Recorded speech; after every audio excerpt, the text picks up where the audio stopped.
October 21వ తేదీన నెల్లూరు జిల్లా పద్మావతి నగర్లోని భాష్యం పాఠశాలలో జాతీయ గణిత దినోత్సవ సంబరాలు ఘనంగా జరిగాయి.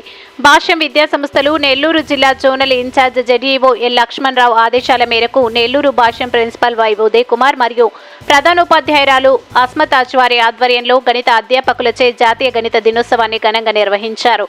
ఈ కార్యక్రమంలో పిల్లలు ఉపాధ్యాయుల ఆదేశాల మేరకు గణిత నమూనాలను ప్రదర్శించడం జరిగింది. అలానే పిల్లలకి రామానుజన్ కాలిబర్ పరీక్షలు నిర్వహించి నామనాల్లో పరీక్షల్లో ప్రథమ మరియు ద్వితీయ స్థానాల్లో నిలిచిన వారికి బహుమతులు పంపిణీ చేశారు. భాష్యం పాఠశాల ప్రిన్సిపల్ వై ఉదయ్ కుమార్ మాట్లాడుతూ గణితం యొక్క ప్రత్యేకతను విద్యార్థులకు వివరించడం జరిగింది. భాష్యం డైరెక్టర్ రామకృష్ణ గణిత ఉపాధ్యాయ వృత్తిలో ఆయన ఎంతగానో రాణించారు. ఈ రోజుకు లక్షల మంది విద్యార్థులకు విద్యను అందించే స్థాయికి ఆయన ఎదిగారని ప్రిన్సిపల్ సూచనలు ఇవ్వడం జరిగింది. ఈ కార్యక్రమంలో గణిత పి భరత్ మాట్లాడుతూ గణితం యొక్క గొప్పతనాన్ని విద్యార్థులకు తెలియజేశారు. గణిత ఉపాధ్యాయులు జ్యోతి, స్నేహ, శాంతి, మాలతి మరియు ఉపాధ్యాయులు, విద్యార్థులు వారి యొక్క తల్లిదండ్రులు పాల్గొన్నారు.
సరే ఇటు చూడండి.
ఈ వీడియో కనుక మీకు నచ్చినట్లయితే లైక్ చేసి షేర్ చేయండి. మరిన్ని లేటెస్ట్ అప్డేట్స్ కోసం మా ఛానల్ ని సబ్స్క్రైబ్ చేయండి.